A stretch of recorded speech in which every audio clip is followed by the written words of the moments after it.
오늘의 딥다이브 바로 시작하겠습니다. 혹시 유기동물 문제라고 하면 지금 듣고 계신 분들은 어떤 생각이 가장 먼저 드시나요? 아마 열의 아홉은 안타까움, 슬픔, 혹은 어떻게든 불쌍한 생명들을 도와야 한다는 감정적인 호소가 떠오르실 겁니다. 네, 그렇죠. 아주 자연스러운 반응이죠. 저 역시 그랬으니까요. 하지만 오늘 우리가 살펴볼 자료는 그런 감정적인 접근과는 완전히 거리가 멉니다. 아주 날카롭고 혁신적이며 철저하게 계산된 경제적 솔루션을 다루고 있거든요. 맞습니다. 오늘 우리가 깊게 파헤쳐볼 자료는 비기닝이라는 조직에서 발행한 2026년 정부 및 지자체 정책 제안서입니다. 네. 차분하게 이 제안서의 핵심부터 짚어보자면 진짜 가치는 시선의 전환에 있습니다. 기존의 영세한 민간동물보호소를 단순히 우리가 불쌍히 여겨 도와줘야 할 자선시설로 두지 않겠다는 겁니다. 아, 자선시설이 아니라면요? 오히려 이 시설들을 국가의 공공인프라, 즉 가성비 최고의 파트너로 편입시키는 거죠. 그랬을 때 우리 사회에 얼마나 막대한 경제적 효과가 발생하는지, 그리고 국가 예산이 얼마나 획기적으로 절감되는지를 철저한 데이터로 증명해내고 있습니다. 자, 이 부분을 조금 더 파헤쳐볼까요? 단순히 동물을 돕자는 차원을 넘어서 우리가 피땀 흘려내는 세금을 수백억 단위로 아끼면서도 기존 시스템에 꽉 막힌 한계를 기술로 뚫어버린다는 거잖아요. 정확합니다. 과연 정책과 기술이 만났을 때 어떤 짜릿한 시너지가 나는지 오늘 대화를 끝까지 들으시면 확실히 체감하실 수 있을 겁니다. 자, 그럼 해결책을 논하기 전에 우리가 처한 현실부터 짚어봐야겠죠. 한국의 유기동물 관리 현실, 대체 숫자로 보면 어느 정도의 규모인가요? 자료에 병시된 공식 통계를 보면 상황의 규모를 단번에 알 수 있습니다. 매년 발생하는 유기민 유실동물이 10만 마리를 훌쩍 넘습니다. 10만 마리요? 네. 이 엄청난 수의 동물들을 관리하기 위해 현재 전국에 263개의 지자체 위탁센터가 운영되고 있는데요. 여기에 투입되는 연간 운영비만 무려 464억 2천만 원입니다. 오, 464억이요? 마리당 평균적으로 43만 5천 원이라는 결코 적지 않은 예산이 매년 고정적으로 쓰이고 있는 셈이죠. 매년 460억 원이 넘는 예산이라니 정말 엄청나네요. 게다가 자료를 보면서 정말 놀랐던 건 지역별 편차였어요. 네, 그 부분도 아주 중요하죠. 특히 경기도 같은 경우는 연간 운영비만 126억 6천만 원이 들어가더라고요. 압도적인 전국 1위잖아요. 서울이 58억 원 정도니까 서울의 2배가 넘는 막대한 세금이 경기도 한 곳에 쓰이고 있다는 뜻이고요. 여기서 우리가 주목해야 할 어쩌면 매우 비극적인 지점은 이겁니다. 이렇게 막대한 세금을 쏟아붓고 있는데 정작 현장의 문제는 전혀 해결될 기미가 보이지 않는다는 거죠. 돈은 돈대로 쓰는데 효과가 없다는 뜻인가요? 바로 그겁니다. 지자체 위탁 보호소들은 만성적인 공간 부족과 인력난에 시달리고 있습니다. 더 심각한 건 이런 위탁 시설들에서 불법적이거나 비인도적인 안락사 사건이 반복적으로 터져나오고 있다는 사실입니다. 아, 뉴스에서 몇 번 본 기억이 나네요. 심지어 일부 시설은 펫숍과 연루되었다는 의혹까지 불거지면서 공공 시스템에 대한 시민들의 신뢰가 완전히 무너져 내렸죠. 결국 세금은 세금대로 엄청나게 쓰면서 사회적 갈등 비용만 계속 증가하는 최악의 구조입니다. 공공에서 운영하는 위탁 시스템이 그 정도로 한계에 부딪혔다면 민간 동물보호소들의 상황은 어떤가요? 정부 지원도 없이 개인의 사비나 후원금으로 고군분투하는 분들이 많잖아요. 네, 많죠. 자료로 보니까 민간동물보호시설 신고제라는 게 도입된 지 벌써 3년이나 지났다고 하던데요. 맞습니다. 제도를 양성화하겠다고 신고제를 도입한 지 3년이 지났습니다. 그런데 전국에서 신고를 완료한 시설이 몇 개인지 아시나요? 글쎄요, 꽤 많지 않을까요? 단 17개뿐입니다. 네, 3년 동안 전국에 딱 17개요? 제 동네에 있는 편의점 개수보다 적은데요? 이건 제도가 현장 상황을 전혀 반영하지 못하고 완전히 유명무실하다는 거네요. 정확한 지적입니다. 그 17개조차도 대부분 대형 단체나 기존의 인프라가 잘 갖춰진 것들입니다. 진짜 도움이 필요한 1인 운영자나 소규모 쉼터 같은 영세보호소들은 완전히 법의 사각지대에 방치되어 있어요. 와, 규제 때문인가요? 네, 불법 건축물 문제나 가축 사육 제한 구역 같은 복잡한 규제에 발목이 잡혀서 양성화의 문턱조차 넘지 못하는 겁니다. 그러다 보니 정부 지원은 꿈도 못 꾸고 재정은 턱없이 부족해지죠. 결국 그 영세한 보호사 소장인들은 오직 시민들의 후원금이나 보린 대출에만 의존해서 하루하루 간신히 버티고 있다는 뜻이잖아요. 바로 그겁니다. 제안서는 이것을 구조적 악순환이라고 명명합니다. 구조적 악순환. 민간보호소는 돈이 없어서 동물들이 과밀화되고 위생이나 안전사고 위험에 무방비로 노출된 채 고립됩니다. 반면에 정부는 매년 10만 마리씩 쏟아지는 동물을 수용할 거대한 시설을 지을 땅도 예산도 부족해서 쩔쩔매고 있죠. 그러니까 정부와 민간이 서로의 짐을 덜어줄 수 있는 완벽한 잠재력이 있는데도 중간에 시스템을 이어줄 다리가 없어서 평행선만 달리는 안타까운 딜레마 상황인 거네요. 네, 현 상황을 아주 정확하게 요약하셨습니다. 자, 여기서 정말 흥미로운 부분이 등장합니다. 이 꽉 막힌 딜레마를 타파할 비기닝 제안서의 핵심 솔루션, 바로 생명 공동체 전국 네트워크 모델인데요. 지금 이 방송을 듣고 계신 분이 만약 정책을 고민하는 분이라면 여기서 무릎을 탁 치실 겁니다. 아주 획기적인 발상이니까요. 이 아이디어는 수백억 원을 들여서 산속에 거대한 국가보호소 건물을 새로 짓자는 뻔하고 낡은 얘기가 아니더라고요. 전국 곳곳에 이미 점조직처럼 흩어져 있는 소규모 민간 쉼터들을 일정한 기준과 데이터 시스템으로 묶어내는 겁니다. 맞습니다. 비유하자면 사람들이 남는 방을 빌려주던 흩어진 에어비앤비 숙소들을 철저한 품질 관리와 예약 시스템으로 묶어서 마치 하나의 거대한 글로벌 호텔 체인망처럼 체계화하는 거죠. 이 영세한 민간 시설들을 당당한 국가 유기동물 보호 인프라의 일부로 전환해버리자는 엄청난 발상의 전환입니다. 에어비앤비 비유가 아주 적절하네요. 이것을 더 큰 그림과 연결해 본다면 자연스럽게 의문이 하나 생기실 겁니다. 어떤 의문이죠? 아니, 흩어져 있는 그 열악한 민간 시설들을 정부가 무슨 수로 다 통제하고 관리하겠다는 거지? 라는 점이죠. 제안서가 훌륭한 이유는 이 현실적인 장벽을 세 가지 핵심 표준화 요소로 돌파하기 때문입니다. 세 가지 핵심 요소? 첫째는 공간, 위생, 의료 환경을 상향 평준화하는 시설 기준의 도입. 둘째는 모든 보호소가 동일한 매뉴얼로 움직이게 하는 운영 매뉴얼의 표준화.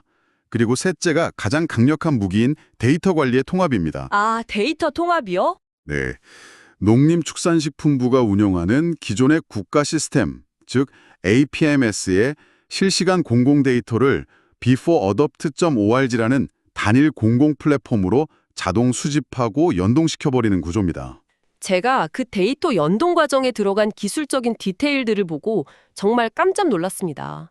보통 공공기관 데이터 처리나 사이트라고 하면 접속도 느리고 디자인도 답답한 행정망을 떠올리기 쉽잖아요. 그렇죠. 아무래도 그런 편견이 있죠. 그런데 여기엔 최신 AI 기술이 전면적으로 쓰이더라고요. 제가 개발자는 아니지만 이건 그냥 실리콘밸리 스타트업 앱처럼 빠릿빠릿하게 돌아간다는 뜻이거든요. 맞습니다.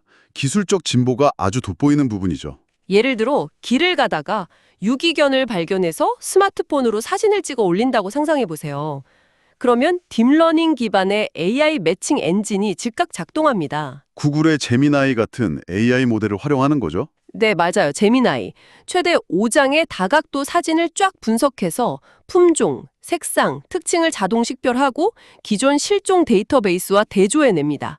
유사도 점수를 계산하는데 이 매칭 정확도가 무려 92% 이상이라고 해요. 여기서 이 92%의 정확도라는 건 현장에서 엄청난 의미를 가집니다. 반려동물을 잃어버린 가족에게는 1분 1초가 피마르는 시간인데 이 시스템은 실종 동물을 찾기 위한 골든타임인 72시간 이내에 결정적인 역할을 하거든요. 72시간 골든타임. 동물이 관련된 반경 5km 이내에 앱 사용자나 지역 주민들에게 실시간으로 위치 기반 즉시 알림을 보냅니다. 동네 사람들이 다 같이 찾는 구조가 만들어지는 거죠. 와, 72시간 내에 동네 사람들에게 알림이 간다니 진짜 기술이 사람과 동물을 살리는 거네요. 그런데 온라인 시스템이 아무리 훌륭해도 오프라인 현실이 따라주지 않으면 소용이 없잖아요. 좋은 지적입니다. 그래서 이 모델은 IT 기술을 바탕으로 오프라인 현장의 통합 운영 모델이라는 변화를 만들어냅니다. 통합 운영 모델이요? 개별 1인 보호소가 그동안 겪었던 가장 큰 고통은 고립이었습니다. 혼자서 청소하고 밥 주고 병원 데려가고 돈까지 구하려니 무너질 수밖에 없었죠. 하지만 생명 공동체로 묶이면 전문 수의사나 자원봉사자들을 개별 보호소가 각자 구하는 게 아닙니다. 그럼 어떻게 하죠? 공동 인력풀을 조성해 네트워크 전체가 공유하는 거죠. 사료나 값비싼 의약품도 네트워크 단위로 대량 통합 구매를 하니 단가가 확연히 낮아지고요. 아, 규모의 경제가 생기네요. 맞습니다. 값비싼 의료 장비나 이동 차량도 공유 경제처럼 돌렸습니다. 만약 특정 보호소에 전염병이 돌거나 수해가 발생하면 집단 지성과 공유 인프라를 통해 즉각적인 상호 지원이 가능해지는 겁니다. 자, 구조가 혁신적이고 기술이 훌륭하다는 건 이제 충분히 알겠습니다. 하지만 지금 듣고 계신 분들이 가장 궁금해할 가장 핵심적인 질문이 하나 남았죠. 경제적 효과 말씀이시군요. 네, 그렇다면 이 모든 게 대체 무슨 의미일까요? 그러니까 내 세금을 얼마나 아껴주는데? 라는 질문입니다. 사실 아무리 좋은 정책도 돈 먹는 하마라면 지속될 수 없잖아요. 제안서에 등장하는 예산 절감 시뮬레이션 결과를 보셨을 텐데 숫자가 어떻게 나오던가요? 정량적인 데이터야말로 이 모델이 단순한 자선이 아닌 강력한 경제적 솔루션임을 증명하는 핵심이죠. 공공직영 모델과 생명공동체 모델의 비용 구조를 비교해보면 신규 건립 시에 시설 투자비가 100이라는 기준에서 무려 15로 뚝 떨어집니다. 100에서 15로요. 투자비가 70%도 넘게 거의 85%가 날아가는 건데 그게 어떻게 가능한 거죠? 지자체가 비싼 땅을 사고 콘크리트 건물을 처음부터 새로 짓는 게 아니라 이미 존재하는 민간의 공간을 활용하고 개보수하는 방식이기 때문입니다. 아, 건물을 안 지어도 되니까요. 네. 게다가 아까 말씀드린 공동인력풀 덕분에 연간 인건비 지출은 100에서 42로 절반 이하로 줄어들고 행정비용도 100에서 28 수준으로 급감합니다. 각자 만들던 허술한 홈페이지 대신 beforeadapt.org 하나로 IT 시스템을 통합하니까 시스템 구축비는 100에서 8, 즉 10분의 1도 안 되는 수준으로 파격적으로 줄어들고요. 와, 비용 구조 자체가 완전히 다이어트가 되는 거네요. 그럼 이걸 5년이라는 장기적인 시간표에 올려놓고 보면 전체 예산이 얼마나 차이가 나는 건가요? 현재 지자체 위탁 모델을 5년 동안 그대로 유지한다고 가정해 봅시다. 매년 불어나는 비용을 누적해보면 135억에서 시작해 5년 차에는 무려 675억 원의 막대한 혈세가 소모됩니다. 675억 원요? 네. 하지만 비기닝이 제안하는 생명 공동체 모델을 도입하면 어떨까요? 초기에 시스템을 구축하고 연동하는 비용 5억 원을 전부 포함하더라도 5년차 누적 비용은 344억 원에 불과합니다. 잠깐만요. 기존 모델은 누적 675억 원, 새 모델은 344억 원이요. 그럼 5년 동안 절반 가까이, 그러니까 대략 340억 원의 세금을 생으로 아낀다는 거잖아요. 정확합니다. 단순히 시스템을 바꾸고 민간 인프라를 활용하는 것만으로 국가 예산 약 340억 원이 효율화되는 놀라운 결과를 도출해내는 겁니다. 여기서 제가 자료를 보며 감탄했던 포인트 하나를 꼭 짚고 넘어가고 싶습니다. 어떤 부분이죠? 아낀 돈 340억 원을 그냥 국고창고에 쌓아두고 끝내는 게 아니더라고요. 이 절감된 예산이 어떻게 재투자되는지 그 완벽한 선순환 구조가 예술입니다. 네, 그 투자 비잡이 아주 치밀하게 짜여 있죠. 맞아요. 절감된 예산의 40%는 영세했던 민간 보호소들을 표준화하고 안정화시키는 생명공동체 운영비로 다시 투입됩니다. 25%는 수의사를 확충하고 동물의료와 복지를 향상하는 데 쓰이고요. 필수적인 부분이죠. 그리고 20%는 기준에 미달해서 열악했던 시설을 개보수하는 데 사용됩니다. 나머지 15%는 우리가 아까 놀라워했던 AI 매칭 같은 디지털 인프라를 고도화하는 데 재투자되는 거죠.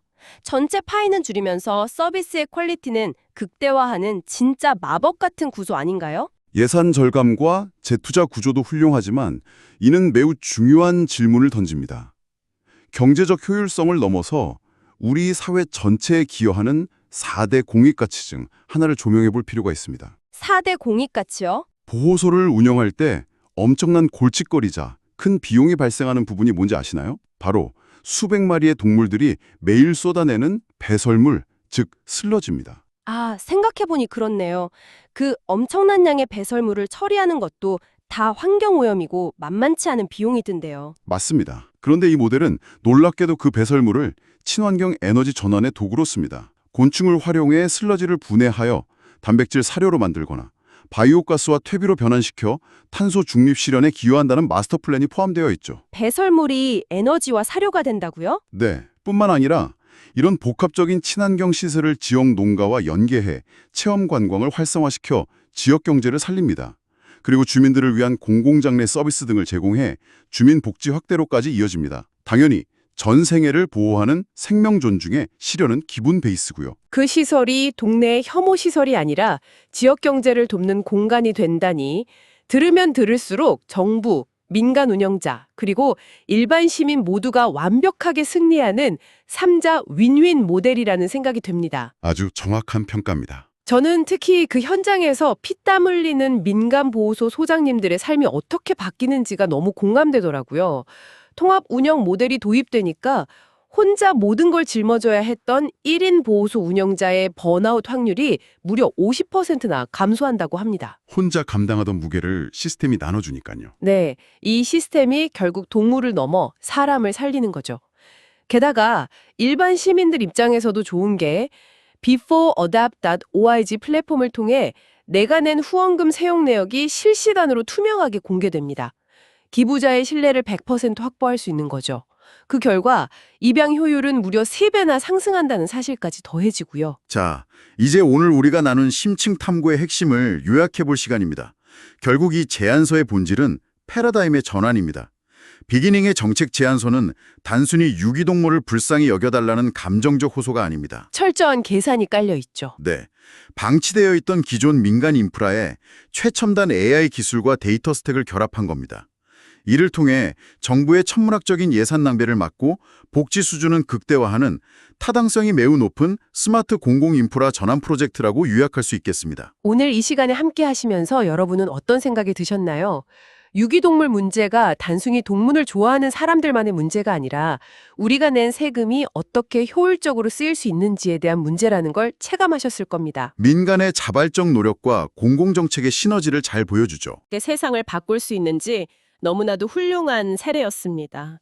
자, 오늘 대화를 마무리하며 여러분 스스로 생각해 볼 만한 새로운 화두를 하나 던지고 싶습니다. 어떤 화두인가요? 만약 이 비기닝의 분산형 민간 인프라 통합 모델과 AI 자동화 시스템이 유기동물 보호소에만 국한되지 않는다면 어떨까요? 아, 다른 분야로의 확장 말이군요. 네, 전국의 보육원, 요양원 혹은 지역사회의 다른 소규모 민간 복지시설들에도 이 똑같은 모델이 적용된다면 어떨까요?